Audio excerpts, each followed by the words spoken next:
Good evening, everyone, and welcome to the Wednesday, August 7th Conservation Commission meeting. For those that would like to, please stand and for the Pledge of Allegiance. Excuse me. I pledge allegiance to the flag of the United States of America and to the republic for which it stands, one nation, under God, indivisible, with liberty and justice for all. Thank you. Do a roll call. Brian Averbeck. Here. Joseph Lavalley. Here. Samantha Woodman. Here. Bernardo. Here. Here. And Nicholas Rudolph is here. John Shu is not present, and Wilson is not present either. But thank you very much for coming. First up is the review and approval of the minutes. Any changes or additions? Seems to be good. Anybody else? I'll make a motion that we approve the minutes. I'll second it. All in favor? Aye. Excellent. Okay, we have a pretty lengthy agenda today. I'm going to jump around a little bit. First up is the Certificate of Compliance, 17 Washington Street, DEP file number 0610776. Is there a representative here for that? No? Okay. So this was for a new screen porch. I'm not sure if anybody had an opportunity to walk this down. I don't know if, Lorraine, did you have a chance to take a look at this? The Washington. Mr. Chair. Okay. Yeah, let's try that again, sorry. Mr. Chair, we had a chance to walk it down on Saturday. I wasn't there for the first two. Yep, so, yeah, we were able to see it and verify that it was complete. Okay. Yeah. Excellent.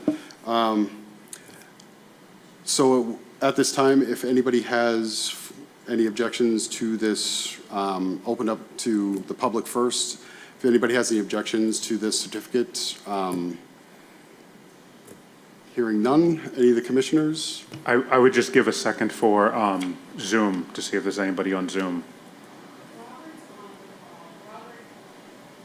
Run.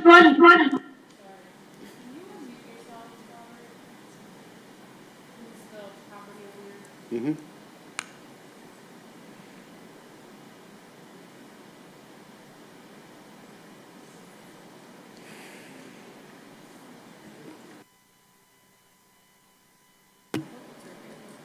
Okay, so it was visited and there was no issues? No, I don't see any issues with the work that was being done. I took a look at the plans, and it was pretty straightforward. And if none of the commissioners have any objection to this, I would call for a motion to approve a certificate of compliance. I'll make a motion to approve the certificate of compliance. I'll second it. All in favor? Aye. Excellent. Okay, moving on. Next up, we have a request for an extension. DEP file number 0610768, 40 Arcadia Street. Mr. Almeida? Hello, Edward Almeida, 40 Arcadia Street. So I had an opportunity to walk this down, as many of the other commissioners did. And what I did notice is that you finally were able to reclaim your parcel of land from your neighbor. Not all of it, but a fair bit of it. And you were also able to put in a native plant garden to mitigate some of the water that it was developing in that area, as well as a 3-foot diameter by 6-foot drain that they installed in that area as well. One thing I noticed was the improvements that you made to that area specifically.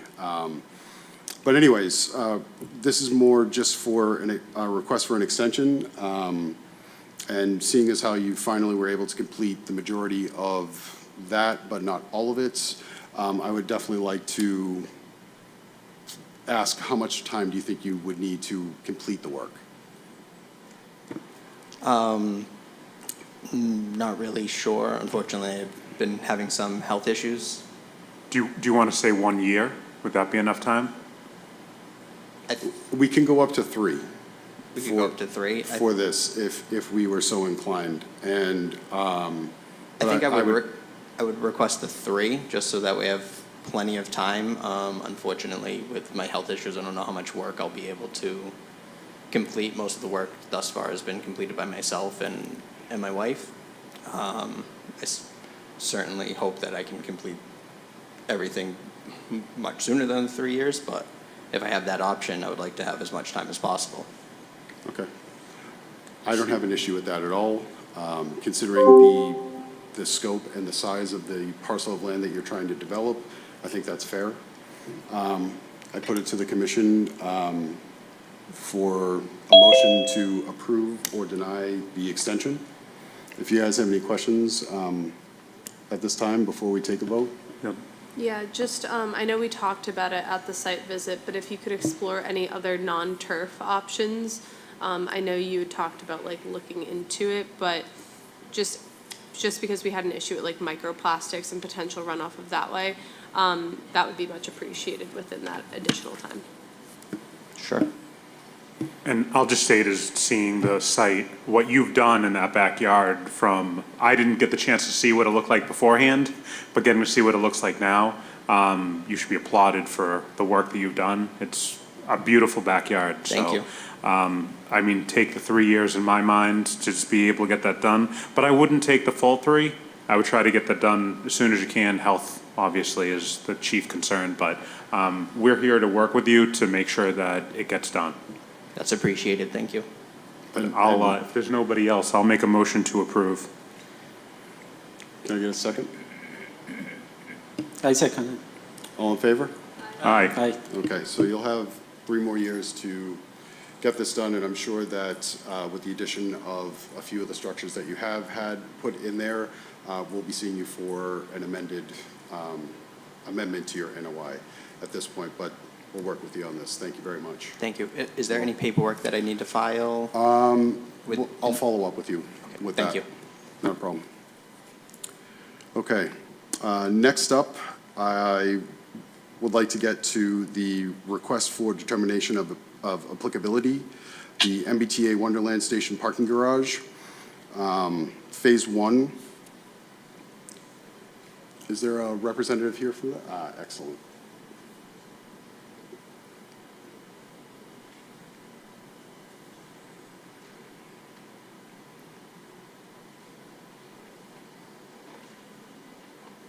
Good evening. If you could state, turn your mic on and state your name and. My name is Craig Wood. I'm a professional wetland scientist with Jacobs Engineering at 120 St. James Ave in Boston. I'm here this evening representing the MBTA on a request for determination of applicability for some minor work at the bus station, the parking garage on the ground level. Just to slightly back up, MBTA is embarking on a bus network redesign project. This is part of Phase 1 that involves improvements at 18 stops at 8 different locations, 2 of which are in Revere. One is just a couple blocks north of here on Broadway between Park and Central. That site is not within the jurisdiction of the Conservation Commission. However, the second site in Revere at the Wonderland Station parking garage is, as you probably all know, that part of the city is well within the 100-year floodplain, both from the ocean to the east and to a ditch to the west that is a tide-controlled extension of Tidal Creek extending south from the Rumney Marsh. So I have a few plans here that are just part of the application. I very quickly wanted to present the nature of the work. Before I do, though, I just wanted to clearly state that the only resource area is the FEMA 100-year floodplain for this work. And we had a site visit was it the 6th of July, I believe, that Saturday, just after 4th of July. There is no grade changes associated with the plan. This is all on the ground level. There's no fill within the 100-year floodplain associated with this work. So the nature of the work, this plan may be a little difficult to read, but the shaded area is the busway as you approach the garage. This shaded area just catches the southern extent of the parking garage. So just before you enter into the parking garage, there's going to be a new dedicated berth for Massport to service Logan Airport. And that requires a little reconfiguration of the sidewalk, no increase in the pavement there. And it includes 2 shelters that would be outside of the garage. Those are the only structural improvements there. And then once you enter the garage, there are, this is now an extension of the match line is right here. So as you enter the garage, this is the extent of the work for the Massport station.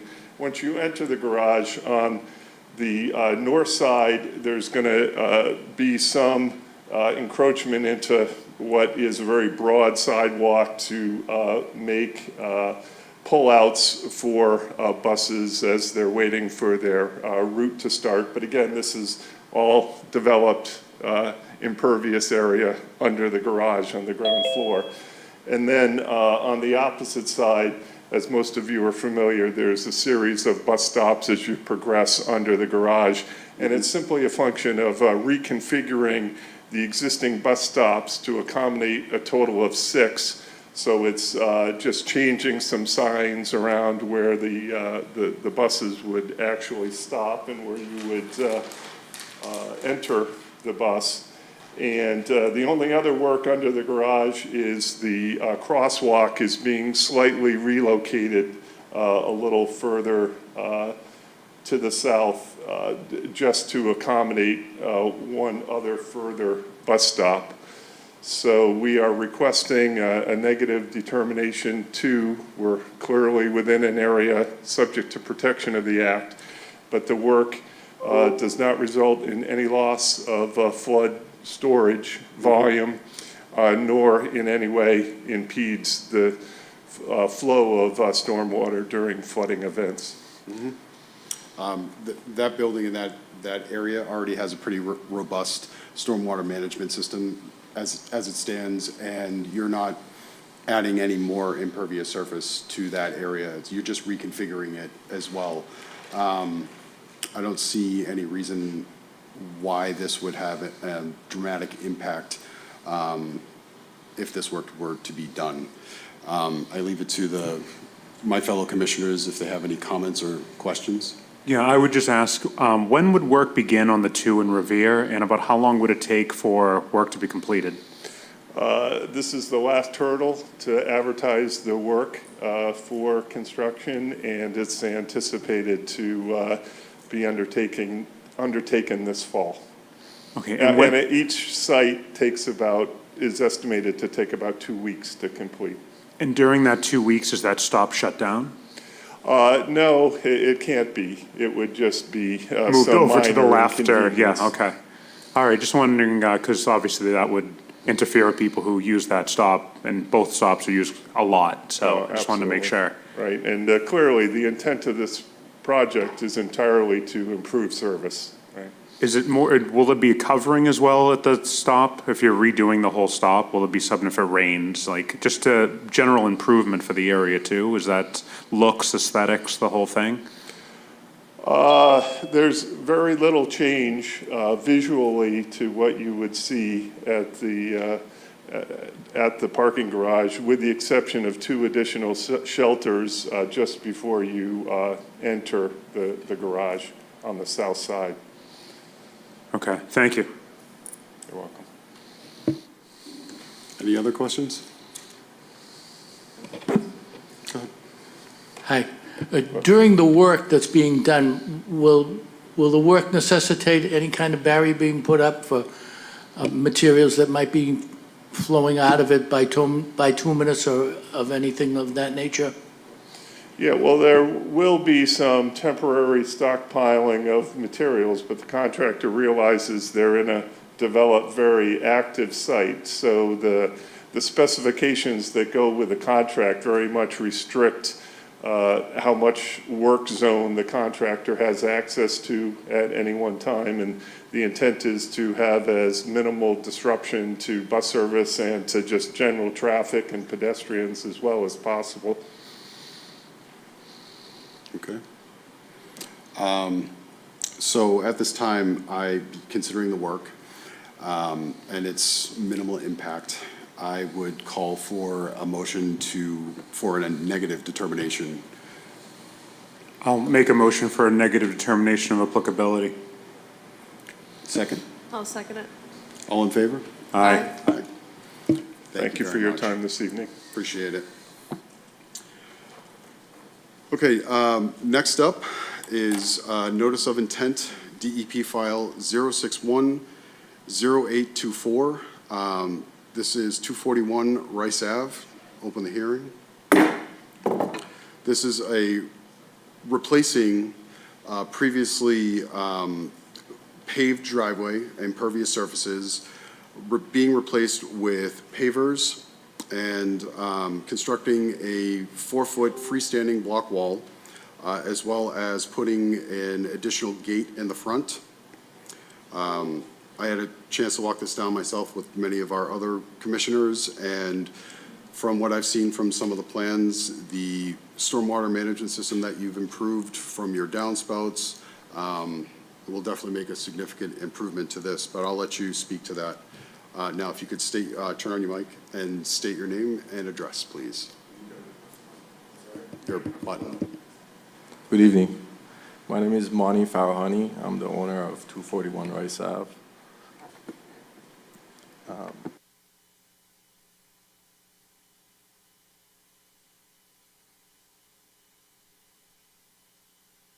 Again, okay. Sure. Okay. Sorry. So this is my proposed plan. We went over on our site visit over the details, but the lot is about 6,200 square feet lot, and we're proposing pavers and fence wall around the property, and also we're improving the drainage for the site. We put a 300-gallon drainage system, Caltex system in the yard, and also a 50-gallon drainage tank on the left side of the lot in the back to improve the drainage.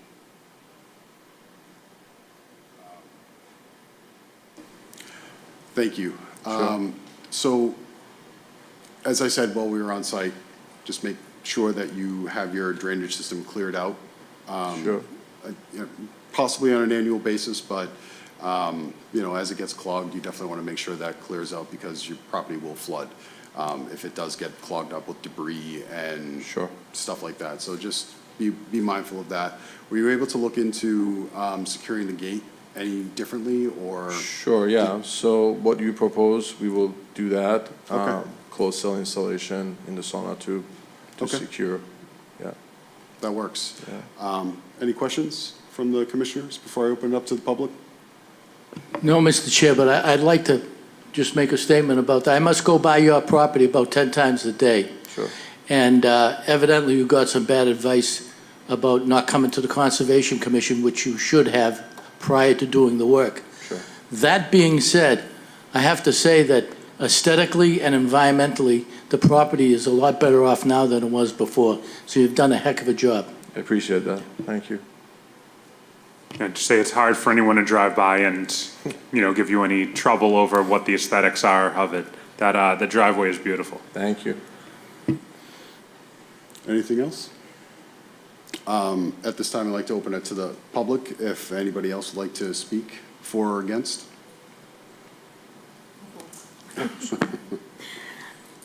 Good evening, Counselor Angela Garino-Sawaya. I agree with Commissioner Laval. It is absolutely aesthetically pleasant to the eye. Yeah. I walk by it daily as well. And they're doing a fantastic job, and I'm in approval of it. Okay. Thank you. Yeah, no problem. Anybody else? Anybody from Zoom have any comments? Or anybody else in the audience? Okay, seeing none, I'm going to close the hearing.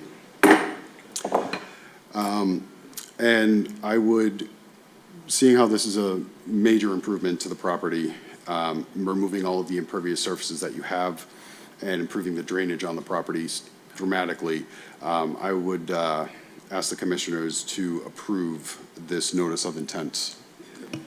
I'll make a motion to approve the notice of intent. Second. All in favor? Aye. Excellent. Thank you. We'll be following up with some paperwork, and you'll have your notice of intent. And when you finish, you'll come back before us for a certificate of compliance. Thank you. Oh, yeah. So next up is a notice of intent. DEP file number 0610823, Clean Joe LLC. Open the hearing. This is 7 Franklin Street, and this is expanding an existing parking lot within the 100-foot buffer zone.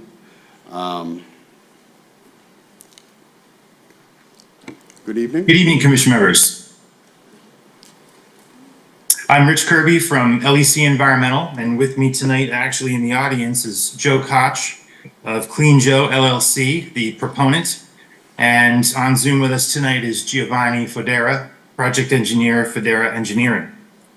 We filed this notice of intent application on July 24th to expand an existing parking lot at 7 Franklin Street in Revere. This property is just shy of 2 acres. It's in the northern portion of town. It is east of Route 1, southwest of the Saugus town boundary, north of Walnut Street, and just west of the Northern Strand Community Trail. If I could share my screen, I could walk the commission through the site and the project. Got it, Laura? Excellent. You're going to be named a co-host, if you can Okay. hear us, and then you should be able to share your screen. Just give us one moment. Okay.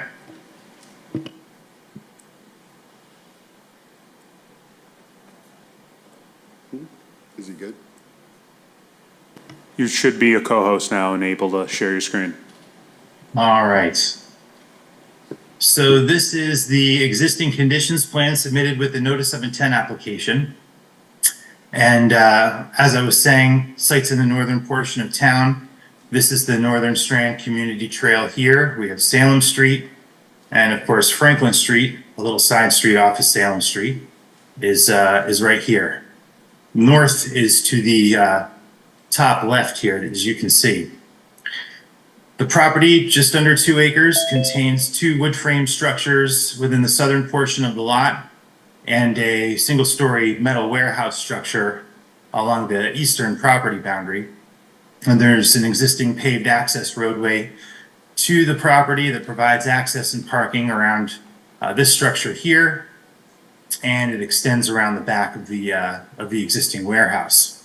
The property is generally flat, ranging in elevation from elevations 24 to 27 across the site. The property gently descends to the north toward a intermittent stream, which is located back here. And we do have bordering vegetated wetlands along the east, or rather western property boundary, as I've delineated here in blue, you can see. These bordering vegetated wetlands flow or border an intermittent stream which flows briefly within a 36-inch culvert and then extends beneath a concrete culvert beneath the Community Strand Railway. The site is largely paved. There's a fair amount of pavement and gravel areas on the property. You can see a scalloped line here representing a wood line.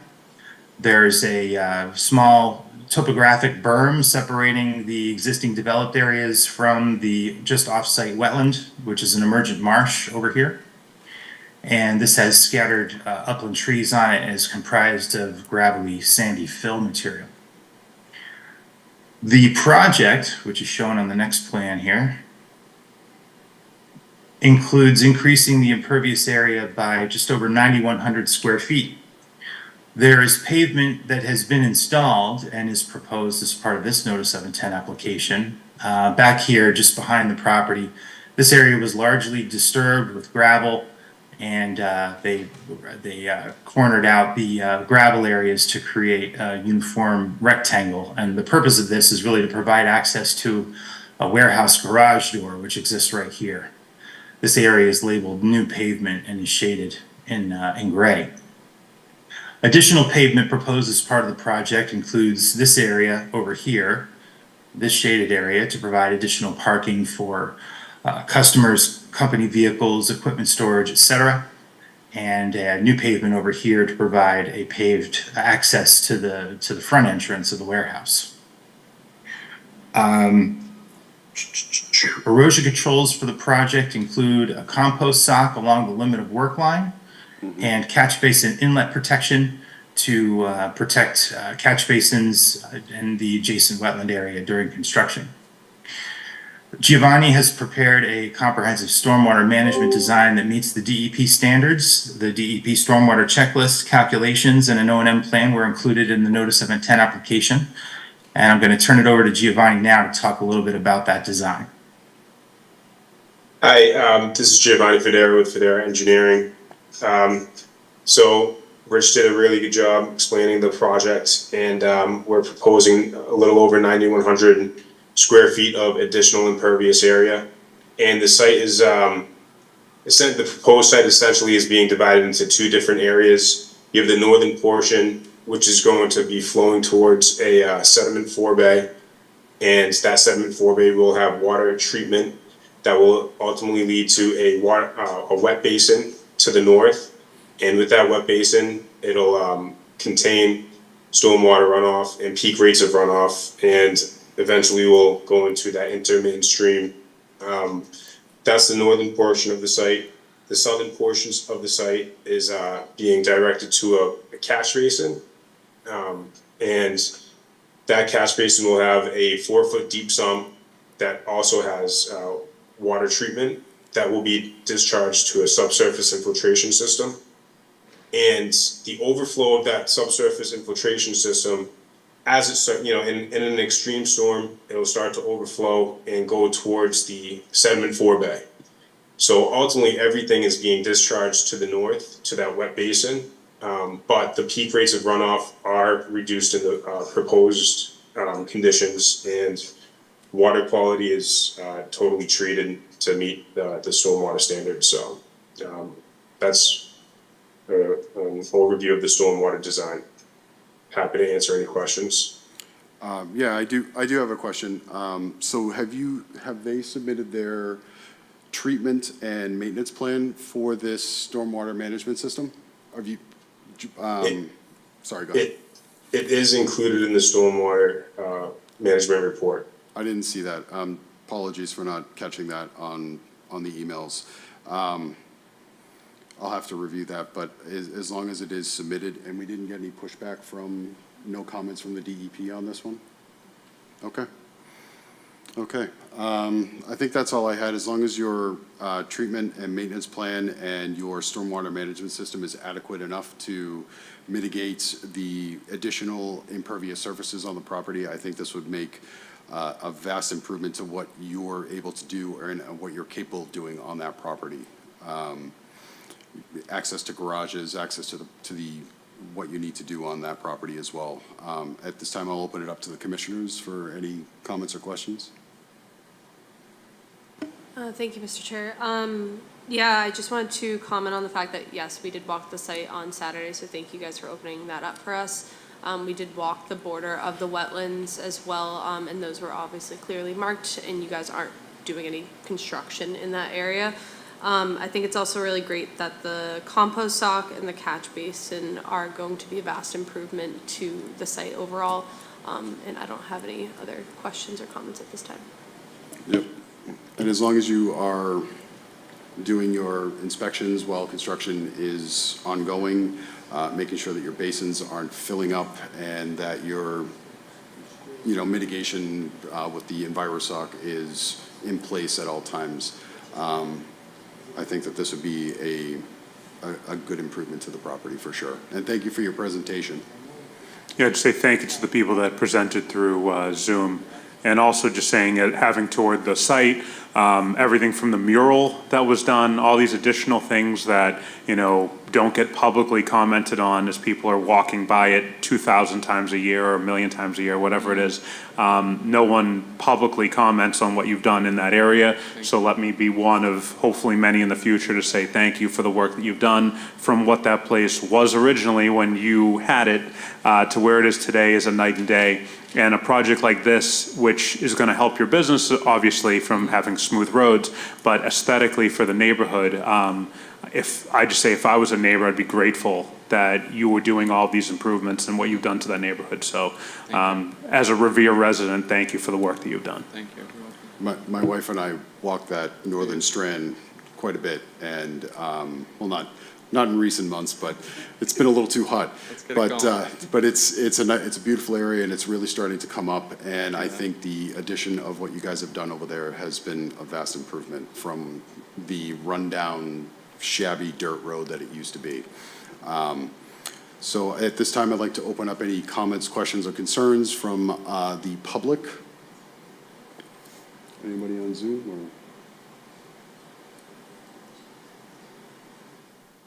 No? Okay. Hearing none, I'm going to close the hearing. And from what they've presented and being sure that all of the necessary components, stormwater management plan, the inspection plan for your construction moving forward is in place, I would call for an approval of this notice of intent. I'll make a motion for approval of the NOI. Second? Second. All in favor? Aye. Thank you very much. Appreciate it. Thanks, everyone. Have a good night. You as well. Thank you. Thank you. Okay. Next up, I'm going to call for the presentation by LEC Environmental Consultants on the Revere High School project, discussion of the mitigation for fill of Part B Series isolated freshwater wetlands. Good evening. For the record, Claire Hogeboom with LEC Environmental Consultants, here on behalf of the City of Revere.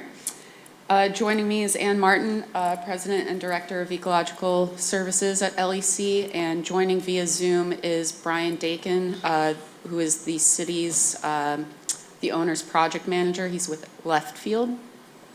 So, as you noted, we are here tonight to discuss mitigation proposed along with the Revere High School project at 190 VFW Parkway in Revere.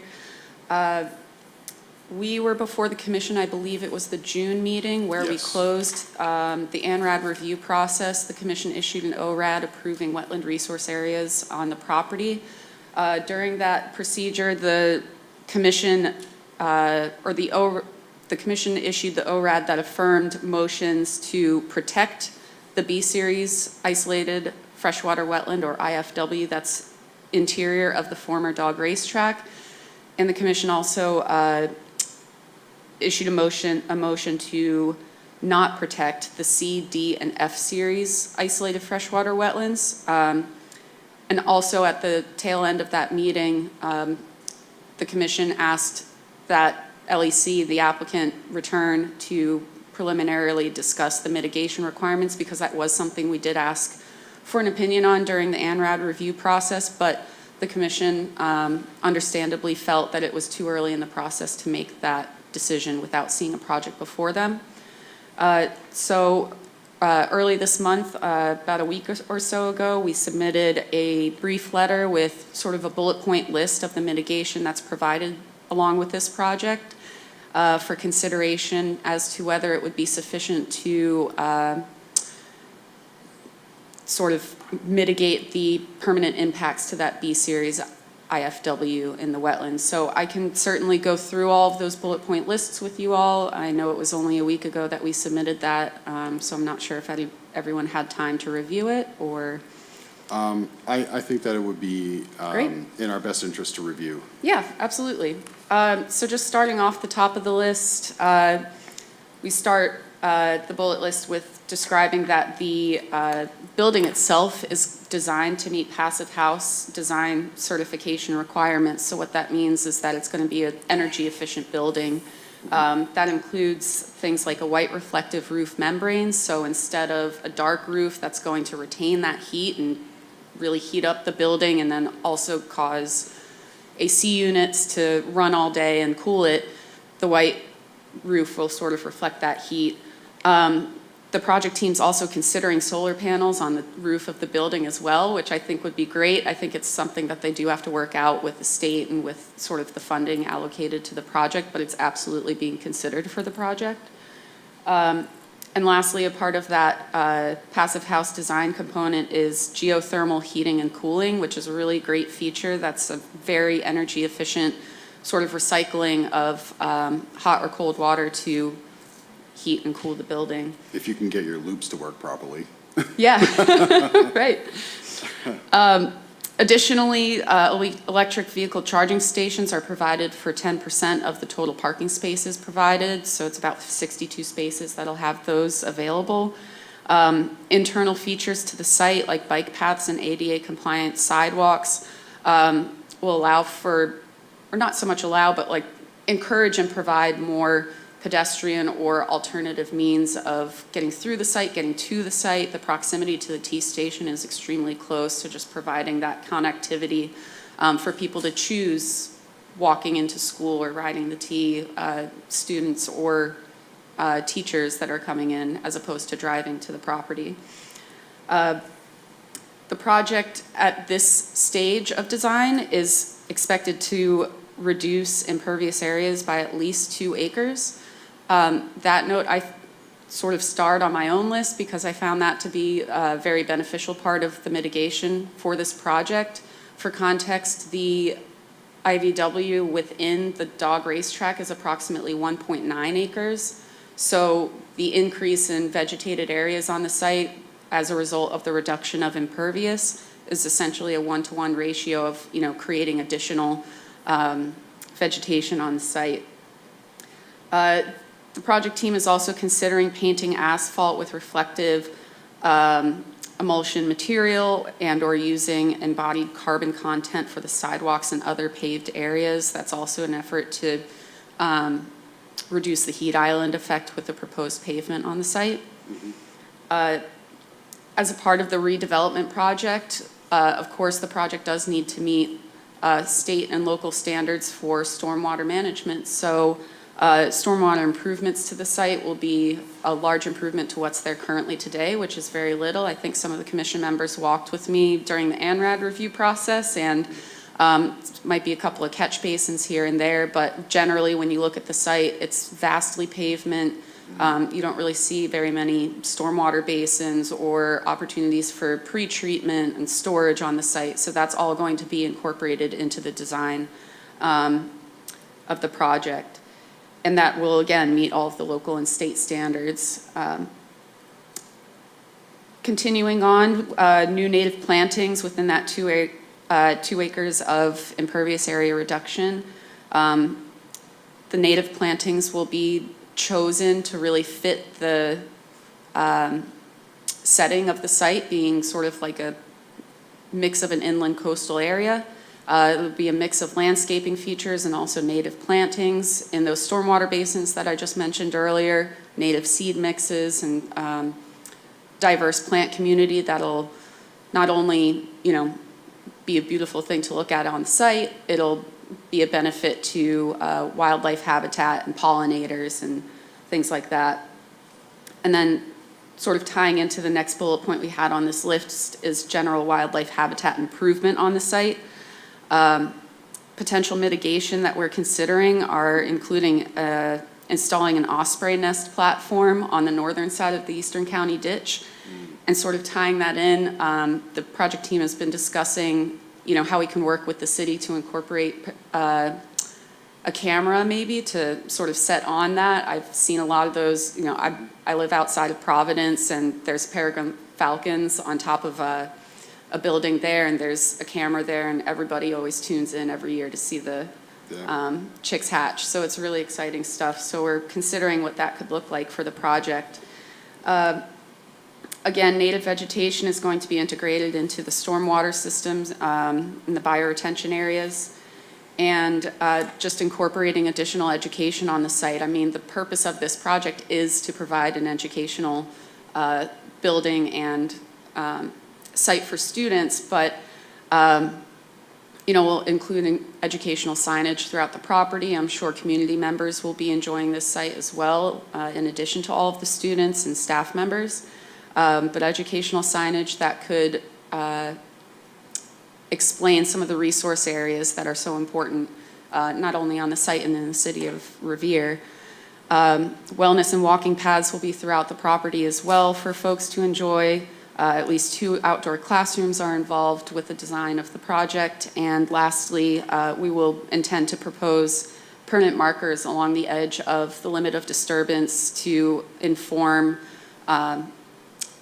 students, community members, folks maintaining the property long after we're gone, that there are wetlands, that snow storage won't be pushed into them, and debris and trash won't be put into those wetlands as well. So that sort of brings us to the end of the list of the mitigation included in the project. That's a lot of the things that we know are going to be included in the project. There could be more down the road. Some things could adjust, but we wanted to present this to the commission to get that initial feedback on whether this would be sufficient, or if you're expecting something different or more from the project team when we come with a notice of intent. Thank you very much. Thank you. I do like the fact that it is almost a one-to-one for what you're taking out for the track and what you're going to be putting in, and how you're going to mitigate it, or how you're going to manage the property in that way by doing the natural plantings and having it so that the property is more educational, having less impervious surface. Having walked that site down and seen the current stormwater management system and the state of disarray that it was in, dare I say that the wetlands of opportunity that were present were because of the mismanaged stormwater management system. Say that 10 times fast. And I think that also that the access for the community members, the adjacent community members, and anybody else who would like to partake in this, what will seemingly be, from some of the plans that I saw, beautiful property. I think that that's going to be a great upgrade for what we're trying to do in that area.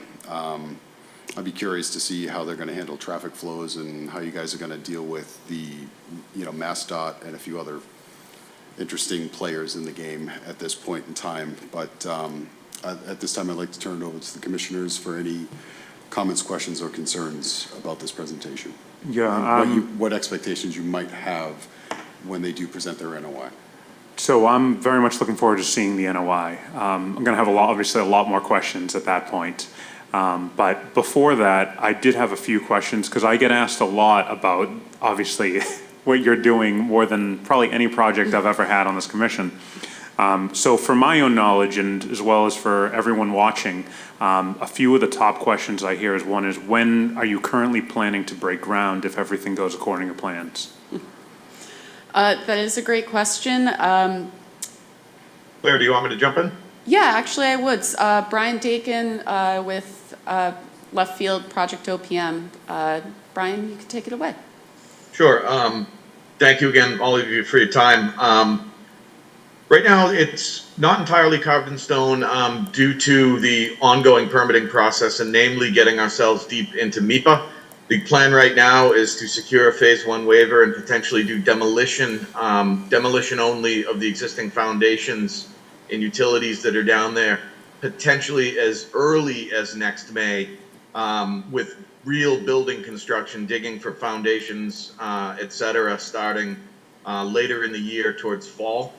There's a chance, based on the permitting process and how MEPA goes out, that all might push back a little bit towards next fall.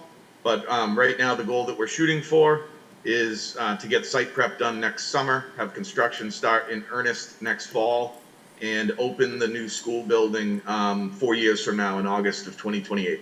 So since I do have you on here to ask this question, so while I've seen the site itself and what a current pit it looks like, and, you know, I've seen what it's going to end up looking like, and I'm, you know, proponent of what you're gonna be doing, there are a lot of people, I don't know if you've seen online, that make comments about it in a negative light.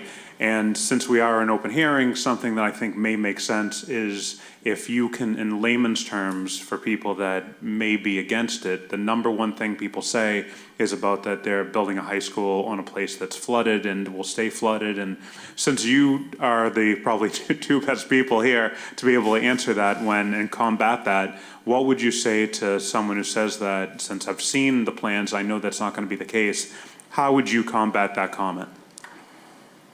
My take on that is that this is a project and a proposal that is inherently in the public interest, the local public interest, and as opposed to an outside developer. No disrespect to any of that, or private developer.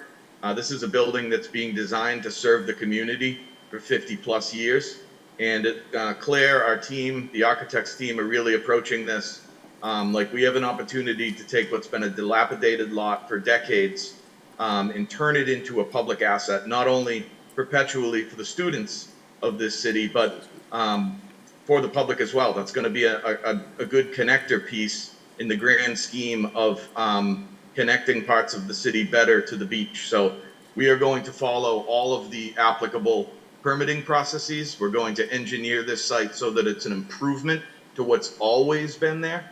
Regardless of what's been there for the last 10 or 15 years, just a broken down, knocked down lot.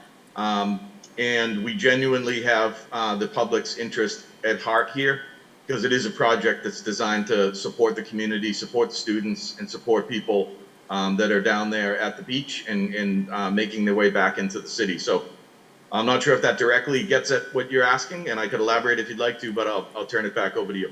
Yeah, I just wanted to give the city, obviously, an opportunity, because I do know there's people that are against the project that online say a lot of stuff against it, and I felt that this is a good opportunity for you at a Conservation Commission meeting when most people are complaining based on, you know, what we do with flood mitigation and things like that, to be able to just, in the best layman's terms for people that don't understand what we do and delineation of wetlands and all that, to be able to have some talking points, to be able to say, hey, this isn't going to just be a flooded high school, that this is going to be a great asset to the community. So I just thought that'd be a good opportunity for the two of you to speak to those people that are against it. I understand. Well, I was born and raised in Revere. I've lived here my whole life, and I genuinely think as a resident, as a citizen here, and as someone who went through the school system, that I think this is the best possible development that could happen down there. There's various opinions on that. Some folks would like to see housing. Some folks would not like to see housing. Some folks have various ideas about how this could have been developed commercially. None of that's happened over the last decade. So I view it as a generational opportunity to improve the city with a really civic forward design. There's going to be 2 fields down there. There's going to be all sorts of easy ways to get through Revere Street out to the beach. And it really starts piecing together some of the master plans that we've heard about on the periphery of this project, about really providing better east-west connections, safe east-west pedestrian and bicycle connections from the beach and all the development that's right across the street at Wonderland and the overpass. So I really think it's if you're a local resident, I think this is going to be a more useful site for you and a more beneficial site for you than has been there in my lifetime, my parents' lifetime, and my grandparents' lifetime. I mean, versus a dog track, I mean, come on. But I just wanted to give you this opportunity to be able to speak publicly on that. But thank you very much for your time, and I'll give it to any other commissioner that has questions. Hi, this might be a little bit late to ask this, but it just occurred to me that in the excavating process, I assume that there were test borings done in this area so that there's no surprises once they start digging down there? Because from a historical perspective, we don't know what we might find underneath that track or in that vicinity. Yeah, that's right. Brian, I might ask you to touch on that again because I can't remember exactly where we stand in the schedule with testing. Sure. We've done a phase 1 environmental site investigation at this site, and we're actually gearing up in the next month, I think 3-4 weeks. We have a grid laid out, and we're going to be doing dozens, I think 60 to 70 is I think the new grid of borings that we're going to be doing down there. We are in the design development phase of this project. The design development phase will culminate in updated presentations and cost estimates this December and January. So anything we learned from this phase 2 investigation of additional borings down there, we'll use to enlighten the project costs, confirm the project costs, and present them to the school building committee December and January of this winter. Okay, so for the record then, that process hasn't proceeded yet? That's correct. Okay. Yes, we've only done a phase 1 with limited borings. We're going to go back and do a lot more borings. That's right. Thank you. Thank you so much for presenting and sharing all those mitigation techniques, just to talk on like the point of why we're here and why you went over all those. That is the exact expectation, at least I, as a commissioner, had. I just wanted to make sure that we were being futuristic about what the high school should be and how it should serve the community 50 years from now. Also, as a resident of Revere, I think it's a great benefit for the city. I'm very excited for the opportunity for the students to have a functioning high school as someone who went to Revere High on its decline. So thank you for that. And it's great to hear that there is going to be that 1-to-1 ratio and that protection of wetland areas and resource areas as well. And then the educational aspect. I know when I took AP Environmental, we had to take a bus to the Rubney Marsh to get a chance to look at the marsh area and really understand the resource area. These students might be able to just walk outside of the classroom door and be able to do that. So I think that's a huge benefit provided both to the students and the public. So thank you.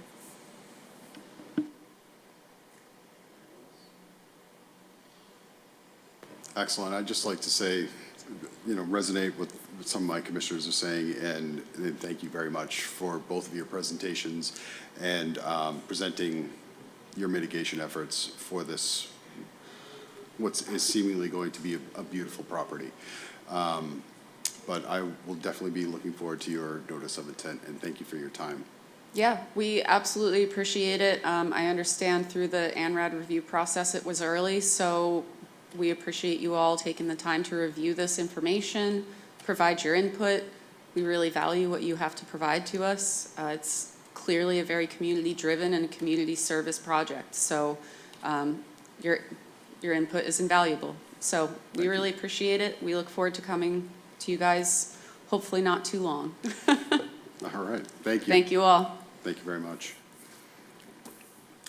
Next up on the agenda, we are going to do some enforcement. 14 Goldie Street. This was construction of a retaining wall. Do we have representatives from the? Excellent. Thank you.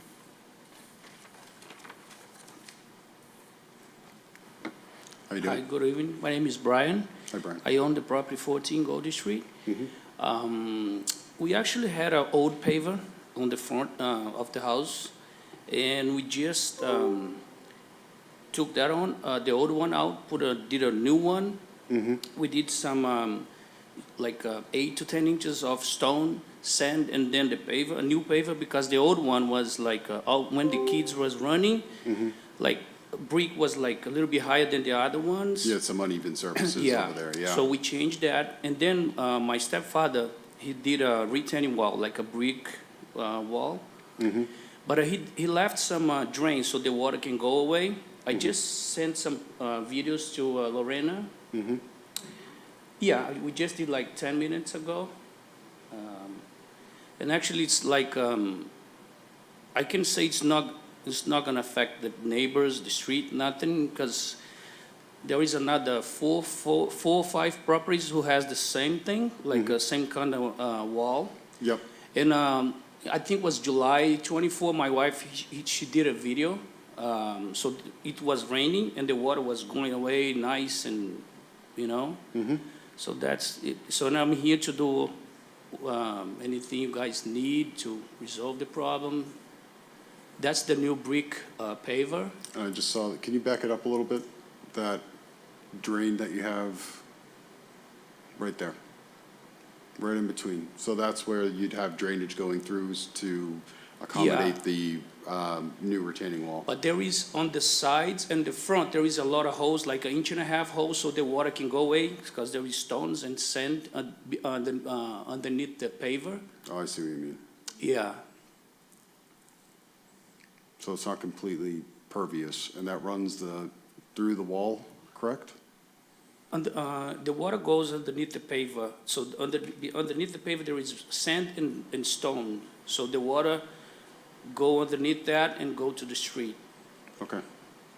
And we also did like a 12 inches foundation, so we can start the brick wall. Okay. That day was rainy. That was on July 24, I think. So as you can see, there is no water on the. Yeah, that's The water completely. goes away very quick. And you had pavers before in Yeah. that same area, so you're. Same, so exactly you're- on the same area, yes. So you're replacing existing conditions, correct? Yeah, we took all the old stones out, the paver, and put the new bricks on as a paver. It looks beautiful, I will say that. Thank But you. what you did do by creating that retaining wall is you made an impervious surface around your property, and by doing that, it also directs water off of your property. So you're not actually capturing that water, so it's giving an opportunity for it to flow off of your property. So what you could potentially do to mitigate that a little bit, and I know that you've done a lot of work to secure those stones and level them out, but putting something in to actually capture water instead of it being pitched away from your property and running off into the street or in that sense. I mean, when there's a lot of water in that area, from that little creek in the back, I actually live at the top of Goldie Street on Washington Avenue, so I had an opportunity to go sneak over to your property. But it looks beautiful. Thank you. It really does. But like I said, what you effectively did was create impervious surface on your property. Yeah, I'm sorry, No, sorry. on the right-hand side, that on my yard, on the back, I did like 2 big holes with, like to drain some water to.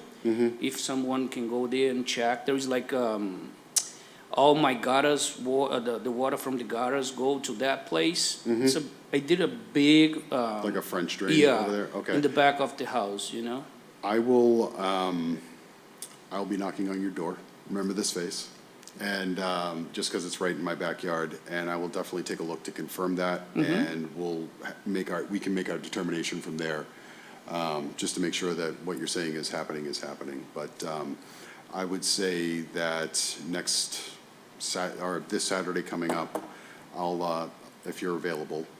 This Saturday? Yes. Are you available for me to come down and you can show me So the back on side of the property? August 10, right? Yes. Is it, what's today? Today's the Yeah. 7th? If- Yeah. What time do you think? You tell me a time. Because we gotta be in New Hampshire at 10:30, right? I mean, if it is outside and he gives you permission to just Yeah, see it. you can go there Yeah. if you want. My mom, because I don't live there, my mom's live there. Okay. So, but she can be home, so you can get inside in the backyard, so she can show you. And But she I- doesn't speak English, but she can show you, and so you can take a look. Absolutely. If in the morning, I can be there, let's say around 8:30, 9 o'clock. Sounds good. I can do that. 8:30? Yep, I will walk right down at 8 That's o'clock. good, so I'll be and there, will so take I a- can meet you there. Sounds good. So Okay. 8 AM this Saturday. All right, thank you. You're Thank you, very guys. welcome. Thank you very much. Oh. Go ahead, if you have any questions. One quick question. You mentioned you have sand and gravel underneath the pavers? How thick is the gravel? The depth? It's 4 about inches, 8 6 inches, 8 inches inches? of stone, the gravel, and then about like 3-4 inches of sand, so I can level all the bricks. Okay? Okay. Any other questions? Okay. So I'll see you on Saturday. Okay, Saturday, 8:30, thank you. Thank Have a you good very night. much. You too. Next up is an emergency certification for Cary Circle. I would, at this time, ask our conservation agent to make a brief presentation to the commission.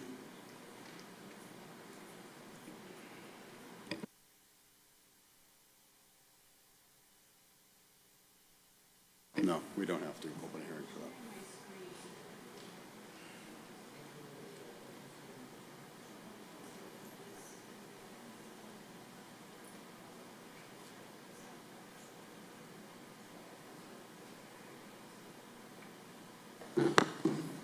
Hi, Lorena Scalero, Conservation Agent. Over the weekend, last Friday, AECOM filed an emergency certification request for the sidewalk by Cary Circle. It looks like the sidewalk is deteriorating. There's a 2-foot void. I tried to share it on my screen, but, there you go. There we are. So that's what it looks like. It's a health hazard, and Chairman Shu had issued it over the weekend with his signature, so this would require the rest of you all to sign and approve. Okay. Is it possible to show the other photos? There's one that shows Yeah. it from the ocean side. Yeah, let me go back to the laptop. Oh, I didn't know if, I thought someone else was, No, Yeah. sorry. No, if you need to see it, that's fine. I had a chance to take a look at this myself, and it definitely needs some, yeah, that, it looks like TLC. it's, so I go there to that area all the time with my son.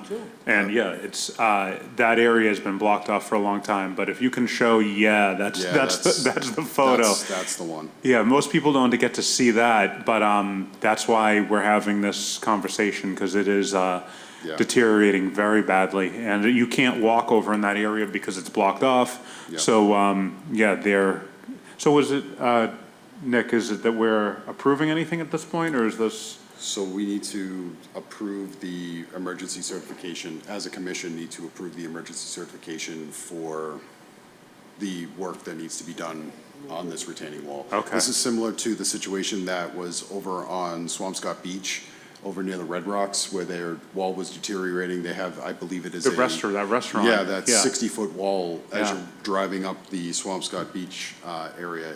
We're in a much similar situation. Yeah. Not as large of a scope, but it is definitely needed. For administrative requirements, the form requires the whole commission to ratify it, and a copy will get sent to Mass DEP.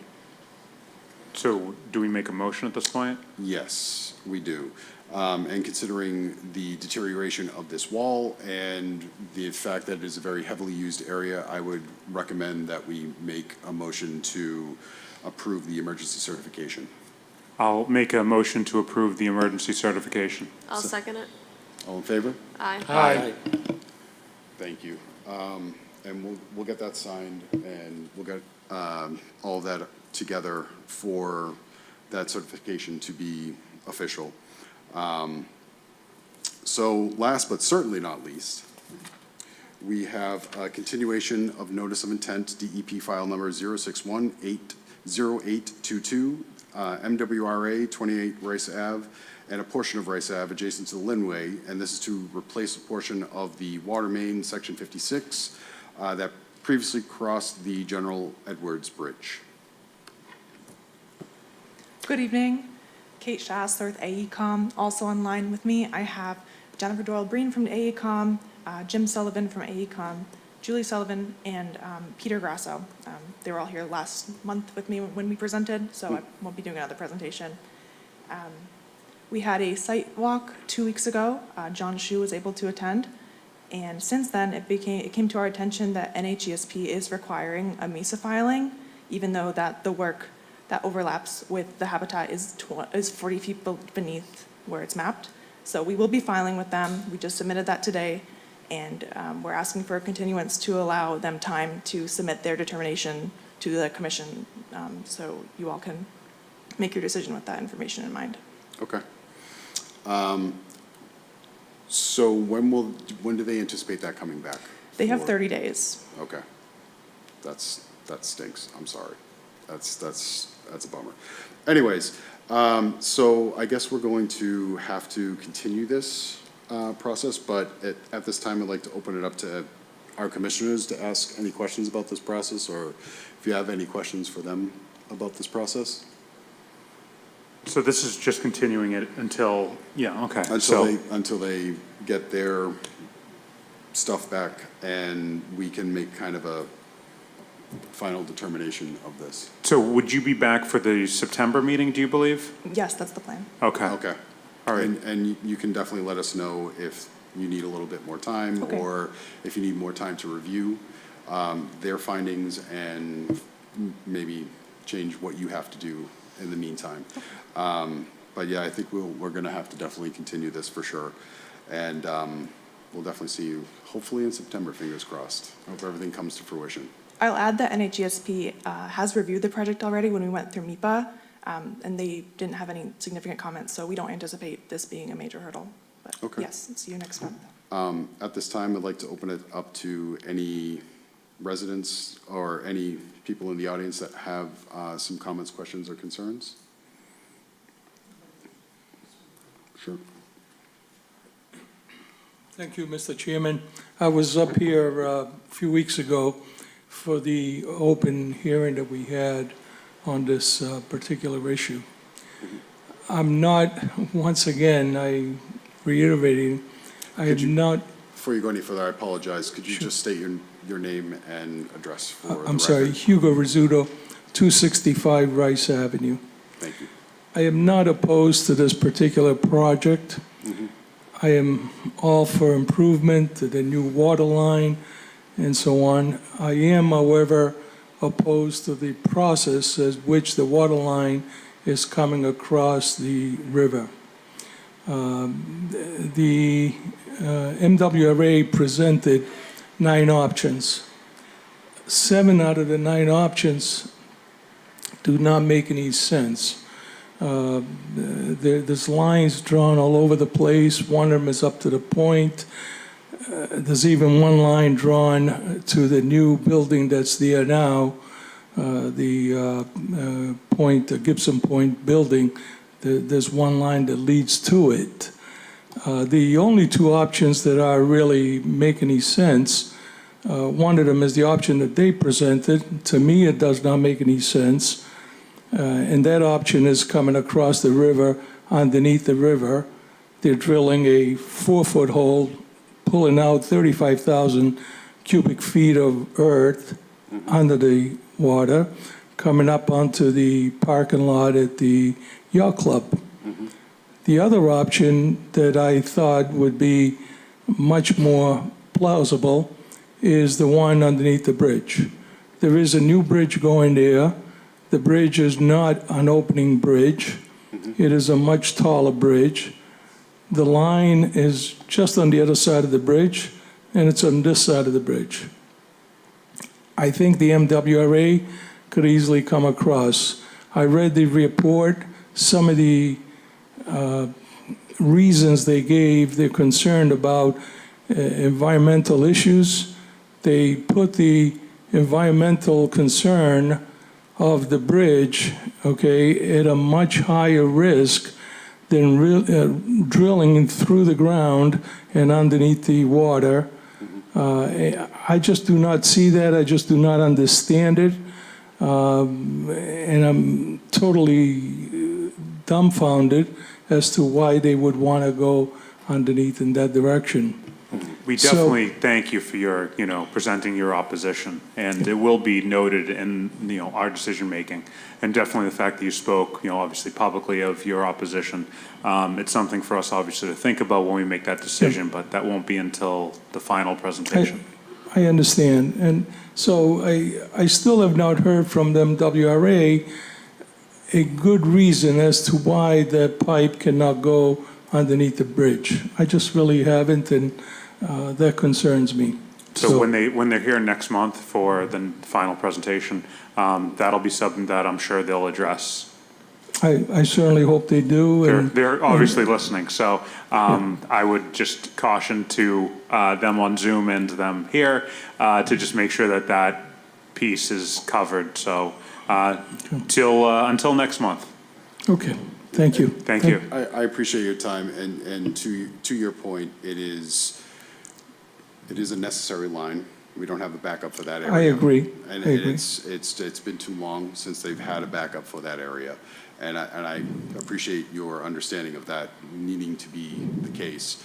And considering the length of time, I understand why they have chosen the path that they're choosing, considering how long it's going to take to reconstruct the General Edwards Bridge, or whatever they call it after that. But definitely a story for another time, for sure. But your consideration and your comments are greatly appreciated. Thank you. Appreciate it. Thank you. Absolutely. Thank you. Absolutely. If you could state your name and address. I respect the gentleman who just spoke very much, and I understand, okay? And what I believe he doesn't understand. Sorry, can you state your name and address? Oh, my name is Anthony Cantino, and I live at 240 Suffolk Avenue, Revere. Like I said, I respect the gentleman, okay? But today, nothing is supposed to make any sense. Thank you. You're very welcome. Thank you for your time. I'm going to apologize for the Irish accent, and if you don't understand me, tell me to slow down. That's all right. I'm Dora Hallett. I live at 261 Rice Avenue. So I wanted to voice a concern more around the environmental impacts.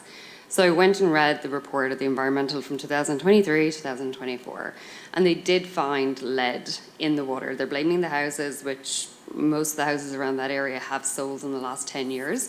So actually they would have had a lead requirement anyway around their reports and in their mortgages. So lead normally, so I do work in an environmental area, so lead normally actually means pollution in that area. Now they did not find it on the Lynn side, but they found it on the Revere side, which actually is representative of the Wheelabrator up the road, basically having the... And then when you look at the Lynn master plan, they actually even quote in there that there would be dredging required, but actually most lately that waste material is polluted, so you couldn't even dump it in the ocean. And now they're proposing in their environmental report that they're actually going to move whatever they dredge from the ocean and put it on top of land where you're now in open contamination zone. So you're contaminating more soil underneath and you're contaminating the air all around. They have no backup plan. So from the borings that they took in that area, from what I can recall, it's been a while since I read that the contamination only was at a depth of 21 inches or 22 inches. It's at some point, so where they would be dredging or going underneath would be 4 feet, 48 inches underneath the bed of this. And thereby, basically, when they take that dredging out, and then it would be put on top, they'd be capping that lead in place. Lead is definitely a heavy metal that settles very quickly, and it usually stays in place.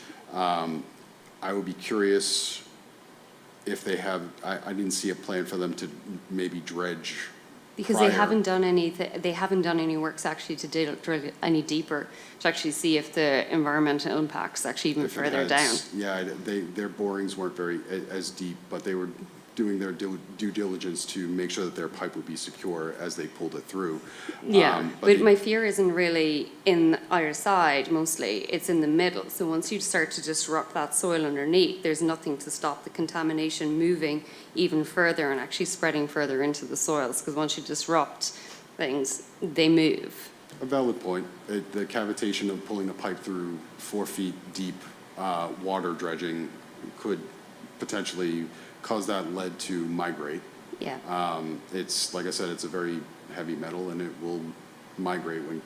I would just recommend to, yet again, the team that is here and on Zoom, to listen to what you said and your concerns, and when they give their presentation for, after the NOI, to, everything that's been mentioned today, to just make sure that that's all covered.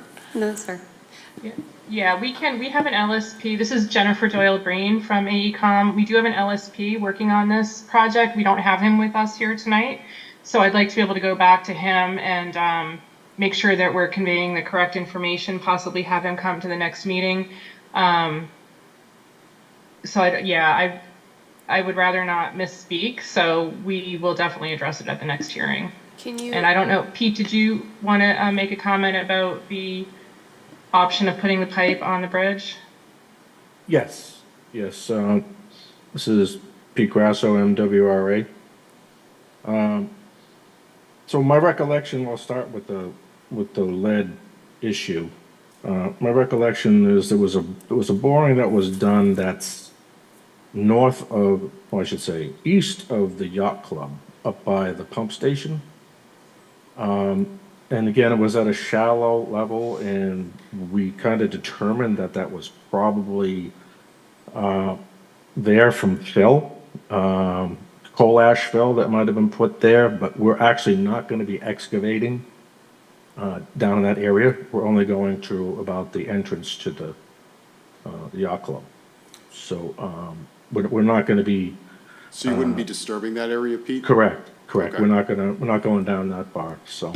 Okay. Is there any mitigation in place to prevent the lead from moving, even though it's only going towards the entrance there? I don't know, that would be a question for Pete. Yeah. Do you guys have any mitigation in place or plan to have any mitigation in place to prevent that lead from moving? Well, yeah, we would do dewatering in the excavation, and we would be sampling the soil as we excavate to see if it has moved. So we found it up again toward the pump station. We didn't find it in a boring that we did on either side. So we didn't see it migrating anywhere. It seemed to be influenced by the tide too, which might have been groundwater, but we will definitely be monitoring, the excavation and the water that's being dewatered to see if it's there. And we would, if we found any contamination in it, we'd have to dispose of it per regulations. So We would also be able to place an order of conditions on this work that would state constant monitoring to make sure that the lead does not migrate into the residential or towards the beach or anywhere for that matter.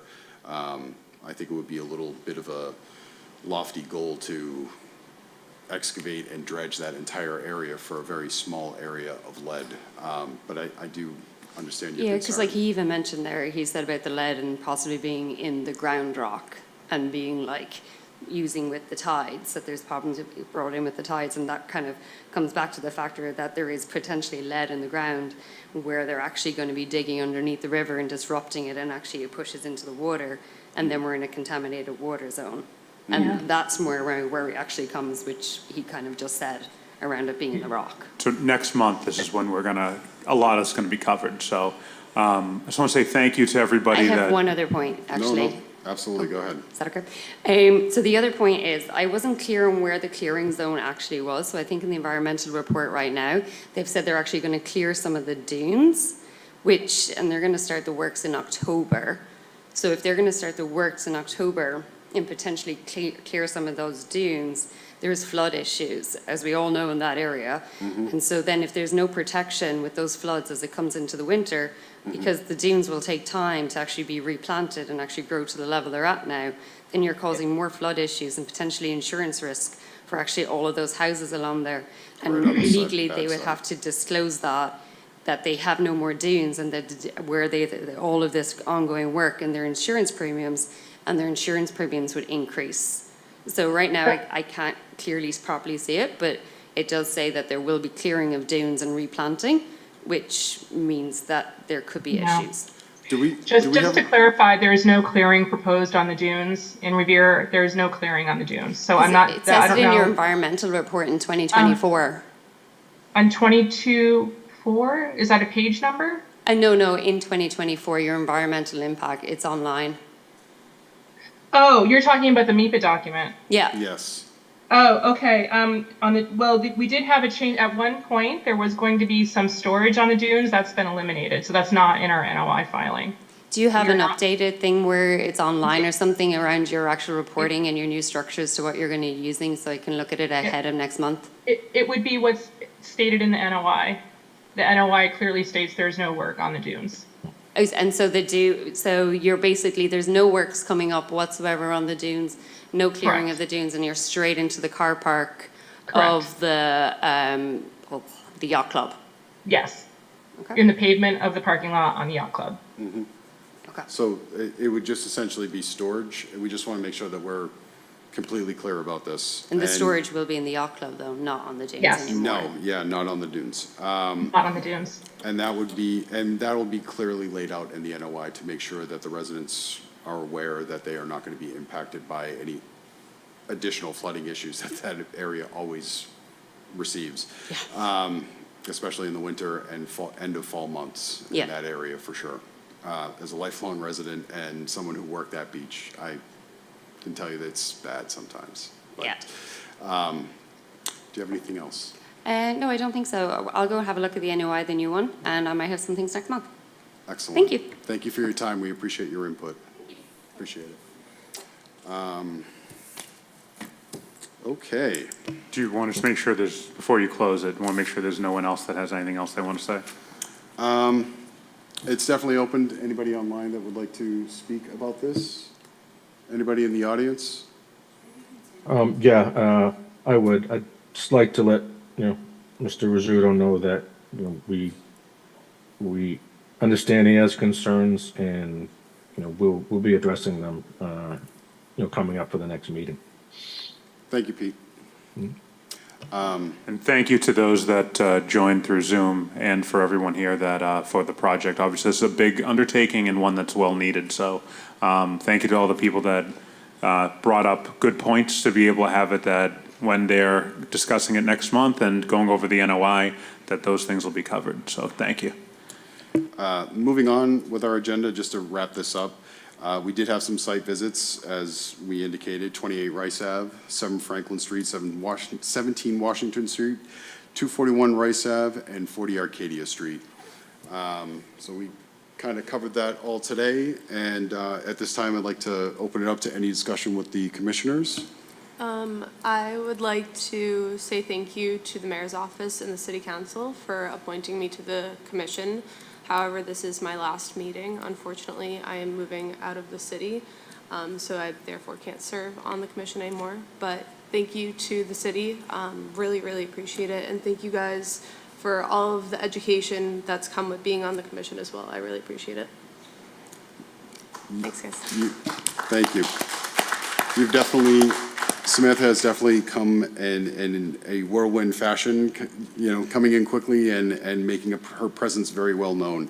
And your contributions are greatly appreciated. I just want to say thank you from the Revere Conservation Commission.